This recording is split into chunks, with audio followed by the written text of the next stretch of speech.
L'activité de la société Meljac est de produire des interrupteurs haut de gamme et appareillage électrique.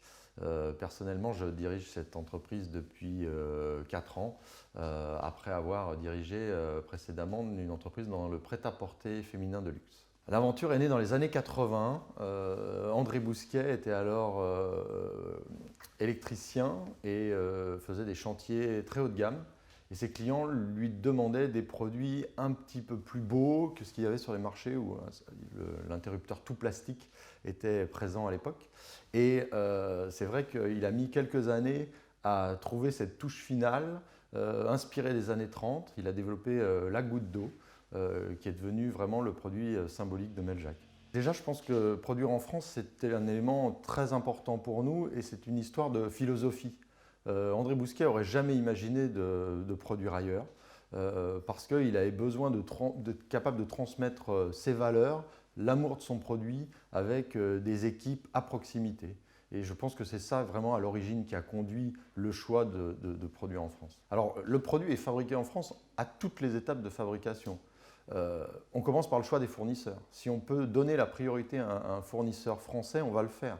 Que ce soit dans l'assemblage de nos interrupteurs, dans les importateurs de matières premières, on travaille sur du laiton qui vient de l'étranger, mais on va travailler avec un négociant français. Si on fait de la porcelaine, bien sûr, on va faire de la porcelaine de Limoges. Ensuite, toutes les autres étapes, le design des plaques, l'usinage sur machine numérique, le polissage manuel, le trempage dans les bains, tout est fait dans nos ateliers de région parisienne pour finir par le montage et l'assemblage et l'expédition fait à Villeneuve-le-Roi près d'Orly. Alors pour rester compétitif en France, bien sûr, il faut faire un produit, notre fondateur aurait dit, très haut de gamme. Mais il faut aussi de la souplesse, de la réactivité. Et je crois que chez Meljac, la partie personnalisation a son importance, car on porte beaucoup d'attention à ce point-là, de façon à ce que le client final ait l'impression d'avoir un produit quasi unique. Une société qui voudrait se lancer dans le Made in France aujourd'hui doit proposer un service ou un produit avec une vraie valeur ajoutée, de façon à ne pas se battre que sur des problématiques de prix, des problématiques économiques. Ça, c'est très clair.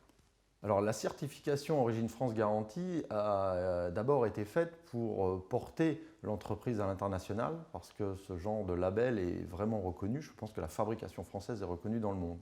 Et on s'est aperçu que ces labels, Origine France Garantie, mais Entreprises du patrimoine vivant également, sont aussi une force en interne, parce que ça valorise les gens qui produisent ici, localement, qui peuvent être fiers de leur travail et y mettre encore plus de cœur. Donc on s'en sert vraiment sur les deux tableaux, interne et externe. Alors les principales difficultés de produire en France sont bien sûr le coût du travail, une législation assez contraignante, même si c'est souvent pour la bonne cause, environnementale ou la protection des salariés, mais ça reste effectivement des éléments qui peuvent être différents par rapport à d'autres pays d'où viennent nos produits. En revanche, on a l'avantage d'avoir la proximité avec nos salariés, de pouvoir leur transmettre nos valeurs quasiment au quotidien. Et ça, je pense que c'est vraiment le plus important. Une habitude très française, c'est souvent le soir, autour d'un verre, refaire le monde, le match, l'équipe. En France, on refait tout, non? Eh bien, écoutez, de mon côté, je dirais liberté, égalité, passion. Dans ces débats très français de la chocolatine ou de la bise, moi je viens de région lyonnaise, donc on dit un pain au chocolat et on fait 2 bises.